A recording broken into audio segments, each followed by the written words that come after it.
إنك لعلى خلق عظيم آمنت بالله صدق الله العظيم وبلغنا رسوله النبي الأمين الكريم ونحن على ذلك لمن الشاهدين والشاكرين والحمد لله رب العالمين آمین إلى بعد النہایا۔ بغیر کسی تمہید کے اپنے آقا کی بارگاہ میں بآواز بلند ہدیہ درود پاک پیش کریں۔ اللہم صلی علی سیدنا مولانا محمد وعلی آل سیدنا و مولانا محمد مبارک وسلم یا رسول اللہ صلی اللہ علیہ وسلم۔ چمک پر سے پاتے ہیں سب پانے والے یا رسول اللہ، چمک پر سے پاتے ہیں سب پانے والے، میرا دل بھی چمکاتے چمکانے والے، برستا نہیں دیکھ کر ابر رحمت، بدوں پر بھی برساتے برسانے والے۔ میں مجرم ہوں آقا مجھے ساتھ لے لو، میں مجرم ہوں آقا مجھے ساتھ لے لو، کہ رستے میں ہیں جا بجا کھانے والے، حرم کی زمین اور قدم رکھ کے چلنا، ارے سر کا موقع ہے ہو جانے والے، رضا نفس دشمن ہے دم میں نہ آنا، کہاں تم نے دیکھے ہیں چکرانے والے، چمک پر سے پاتے ہیں سب پانے والے۔ محترم حضرات، بڑی تیزی سے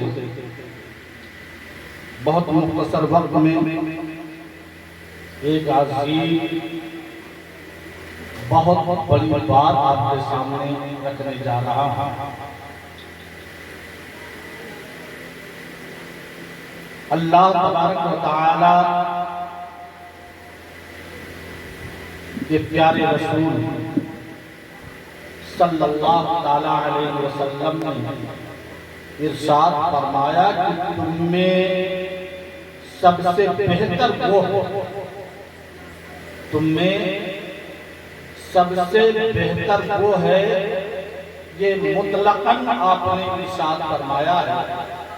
حدیث مبارکہ کا یہ مفہوم کوئی تشخیص نہیں، کوئی تفریق نہیں، جوان ہو، بوڑھا ہو، بچہ ہو، عورت ہو، کوئی بھی ہو، بلا تفریق آپ نے مطلقاً ارشاد فرمایا کہ تم میں بہتر وہ ہے۔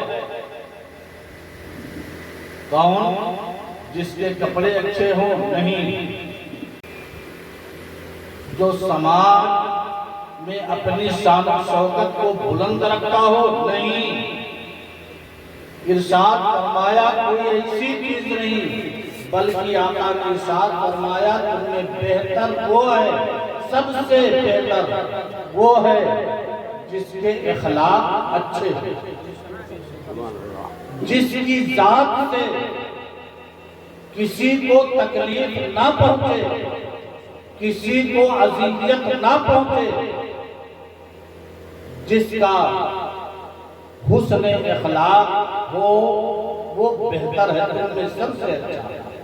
شکل و صورت کی بات نہیں ہے، قد و قامت کی بات نہیں ہے، زرد برق لباس کی بات نہیں، کالا کلوٹا ہی صحیح، شکل و صورت کے اعتبار سے بھٹا ہی صحیح، اگر کپڑے اخلاق اچھا ہے تو وہ تم سے اچھا ہے، اس کے اخلاق بہتر ہیں تو وہ تم سے بہتر ہے۔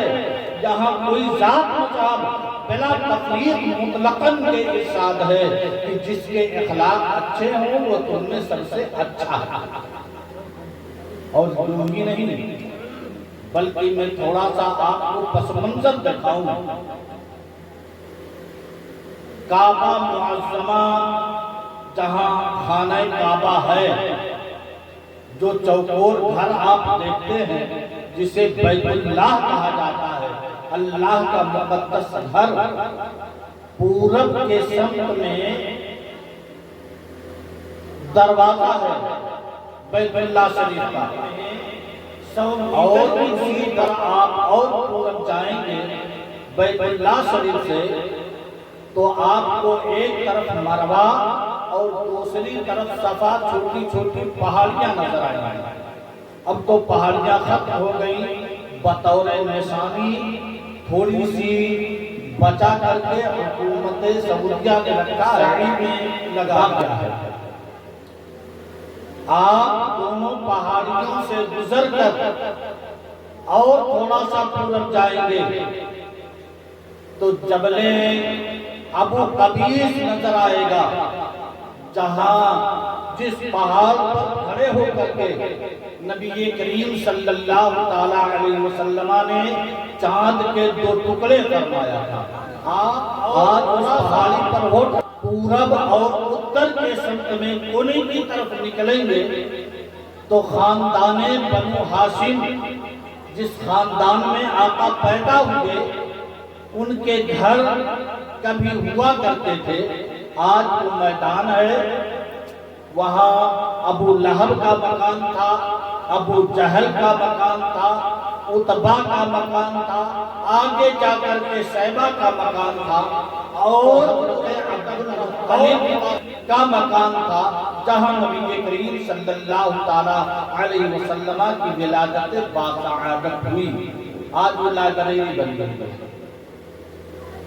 جہاں حضرت عبد المطلب کا مکان، وہاں سے آقا چلتے ابو لہب کا مکان راستے میں، ابو جہل کا مکان راستے میں، عتبہ کا مکان راستے میں، شیبہ کا مکان راستے میں، اور ایک بڑھیا کے تعلق سے آپ نے سنا ہوگا جو آپ کے راستے میں کوڑا کرکٹ ڈال دیا کرتی تھی، کانٹے بچھا دیا کرتی تھی، جبل ابو قبیس کے نیچے اس بڑھیا کا مکان تھا۔ اتنے راستوں سے گزر کر کے آقا صفا اور مروہ سے گزر کر خانہ کعبہ تشریف لاتے، طواف کرتے، اللہ کا ذکر کرتے۔ کتنی صعوبتیں برداشت کی مکہ میں، کتنی اذیتیں برداشت کی، کتنی تکلیفوں کو سہا، حد سے ہو گئی کہ نبی کریم صلی اللہ تعالیٰ علیہ وسلم کے خاندان والوں کو مکہ کے لوگوں نے محصور کر دیا۔ شیب ابی طالب نے 3 سال کی پتے چبا کر کے، درختوں کے چھال کو چبا کر کے زندگی گزار رہے ہیں۔ اتنی اذیتوں، اتنی پریشانیوں، اتنی مصیبتوں کا سامنا کرنے کے بعد بھی کبھی آقا نے بددعا نہیں فرمائی، کبھی لعن طعن نہیں کہا، کبھی کسی کو برا بھلا نہیں کہا۔ حد تو اس وقت ہو گئی خانہ کعبہ صلی اللہ شریف کے دروازے کے قریب بیٹھ کر اللہ کا ذکر فرما رہے تھے، ایسے میں ابو جہل آیا، آپ کو تھپڑ رسید کیا، اور ایسے میں آپ نے یہ بھی اذیت برداشت کی۔ حضرت حمزہ جو اس وقت ایمان نہ لائے تھے، شکار کو گئے ہوئے تھے، واپس آ رہے تھے، کسی نے خبر کر دی، کہا حمزہ اب تو حد ہو گئی ہے، تمہارے بھتیجے کو ابو جہل نے تھپڑ سے مارا ہے اور ستایا ہے، زد و کوب کیا ہے۔ حضرت حمزہ جلال میں آ گئے، ابھی ایمان نہ لائے ہیں، اپنا بھتیجا سمجھ کر ابو جہل کو آئے اور مارا بھی، اور اپنے بھتیجے کے پاس گئے، نبی کریم کے پاس، کہا میرے بھتیجے اب خوش ہو جاؤ، اب خوش ہو جاؤ۔ کہا کیا ہوا؟ کہا کہ ابو جہل نے تمہیں ستایا، ابو جہل نے تمہیں مارا، میں نے اس کا بدلہ لے لیا ہے، میں نے اس کو چوٹ پہنچا دی ہے، اب تمہارا بدلہ مکمل ہو گیا، لہذا اب تم خوش ہو جاؤ۔ پیارے آقا کی سیرت دیکھو، پیارے آقا کا اخلاق دیکھو، آپ کا کردار دیکھو۔ آپ ارشاد فرماتے ہیں چچا آپ ابو جہل کو مار کر آئے ہیں، مجھے خوش دیکھنا چاہتے ہیں، مجھے ساتھ دیکھنا چاہتے ہیں، میرا اطمینان دیکھنا چاہتے ہیں، تو بدلہ لینے کے بعد میں خوش نہیں ہوتا، بدلہ لینے کے بعد میں شاد نہیں ہوتا، بدلہ لینے کے بعد میں مطمئن نہیں ہوتا۔ اگر آپ حقیقت میں مجھ کو خوش دیکھنا چاہتے ہیں تو بدلے کی بات تو ایک طرف، میں بدلہ نہیں چاہتا، بلکہ آپ ایمان لے آئیں، یہی میری خوشی ہے۔ حضرت حمزہ ایمان لے آیا اور نبی کریم صلی اللہ تعالی اپنا مال سب کچھ قربان کرنے کے لیے تیار ہو گئے. ہمیشہ آپ کے ساتھ رہتے اور کہتے کہ اب مکہ کے کسی ماں نے ایسا بیٹا نہیں جنا ہے جو آپ کو تکلیف پہنچا دے, جو آپ کو اذیت پہنچا دے. یہی حضرت حمزہ ہے جو نبی کریم صلی اللہ تعالی علیہ وسلم کی پشت پناہی دیا کرتے تھے, حمایت کیا کرتے تھے. یہی حضرت حمزہ رضی اللہ تعالی عنہ میں رہے ہیں, آقا کی حمایت میں اٹھ کھڑے ہوئے ہیں, ہر وقت آقا کے ساتھ رہا کرتے ہیں. اور جب جنگ احد قائم ہوئی تو یہی حضرت حمزہ جب شہید ہوتے ہیں تو ہندہ آ کر کے آپ کے سینے کو چاک کرتی ہے. چاک کرنے کے بعد آپ کا کلیجہ نکالتی ہے اور کچا چبا جاتی ہے بدلہ لینے کے لیے. وہ منظر آگے حمزہ رضی اللہ تعالی عنہ کی لاش گواہی دے رہی ہے. پہاڑ کا وہ نشیب آج بھی چیخ کر کہہ رہا ہے, آقا پر قربان ہونے والوں, آقا کا کلمہ پڑھنے والوں, آقا پر اپنا تن من جان قربان کرنے والوں, نچھاور ہونے والوں, آؤ دیکھو مجھے دیکھ لو, میری ذات کو دیکھ لو. خدا نے میرے کلیجے کو چیرا اور چبایا ہے. لیکن جب وہی حضرت ہندہ ایمان لاتی ہیں تو نبی کریم ارشاد فرماتے ہیں کہ ہندہ تم میرے سامنے آؤ نہ آؤ. جب تم میرے سامنے آتی ہو تو مجھے چچا کی یاد آتی ہے. کبھی اف نہیں کیا ہندہ کو, کبھی آپ نے لام و کان نہیں کیا. اتنا بڑا کام ہو گیا اور پھر بھی آقا کریم صلی اللہ تعالی علیہ وسلم نے معاف فرما دیا. حضرت ہندہ کو بھی معاف فرما دیا, تمام اہل عرب کو بھی معاف فرما دیا. وہ لوگ جو ستا رہے تھے, راستے میں کھاٹے بچھاتے تھے, آپ کے سر پر کوڑا کرکٹ ڈال دیا کرتے تھے, راکھ ڈال دیا کرتے تھے. سن 8 ہجری میں جب مکہ فتح ہوتا ہے تو یہی لوگ لرزہ پر اندام ہو جاتے ہیں, کانپتے ہیں, آج ہماری خیر نہیں ہے. لیکن آقا نے فرمایا کہ اذهبوا وَأَنْتُمُ الطُّلَقَاءُ, جاؤ آج کے دن تم سب کو معاف کیا جاتا ہے. پیارے, جس کا اخلاق اچھا ہوتا ہے وہ سب میں اچھا ہوتا ہے. اور یہی اخلاق ہی کی تلوار تھی کہ بہت مختصر سے وقت میں مکہ کی وادی سے مذہب اسلام نکلا, مدینہ طیبہ پہنچا. آج پوری دنیا میں مذہب اسلام ہے. لوگ کہتے ہیں کہ آج فلاں خطرے میں ہے, آج فلاں کو یہ ہے, فلاں کو وہ ہے. لیکن الحمدللہ ثم الحمدللہ مسلمان کل بھی خطرے میں نہیں تھا, آج بھی خطرے میں نہیں ہے, صبح قیامت تک خطرے میں نہیں ہوگا. نہ تو مذہب اسلام خطرے میں تھا, نہ آج ہے, نہ صبح قیامت تک ہوگا. اس لیے کہ اسلام کا وہ پودا ہے, جتنا کاٹو گے اتنا ہی ہرا ہوگا. اسلام اخلاق کی تلوار سے پھیلا ہے, اسلام اخلاق کی بدولت پھیلا ہے. حد ہو گئی اس وقت جب ایک بڑھیا نے آقا سے ارشاد فرمایا, نوجوان سنو تو صحیح, تم بڑے بھولے بھالے لگتے ہو, بڑے سیدھے سادے لگتے ہو.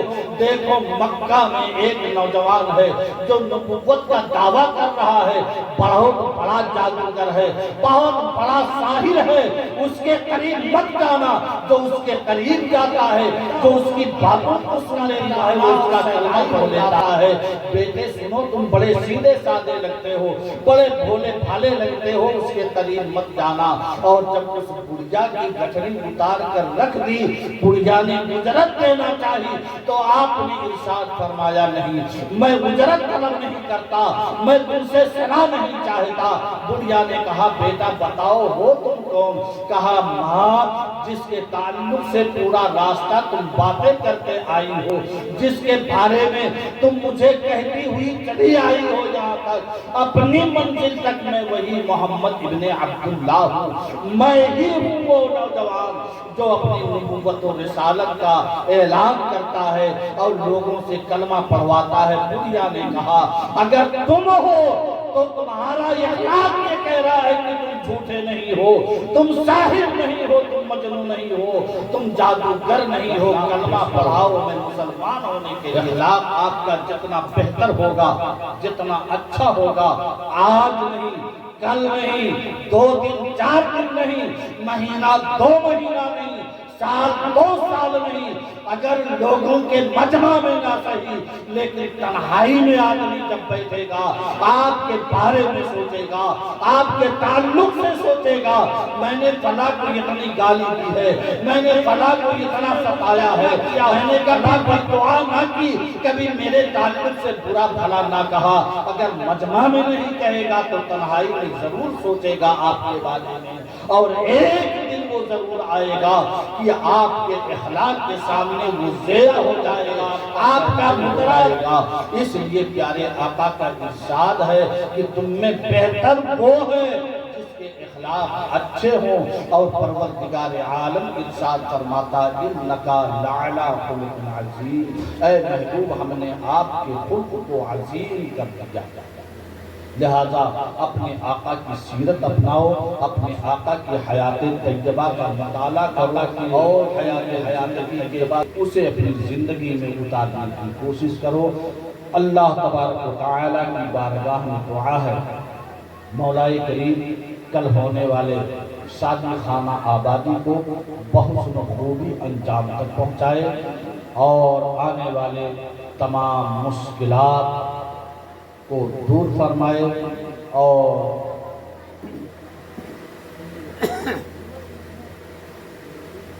آنے والی دلہن کو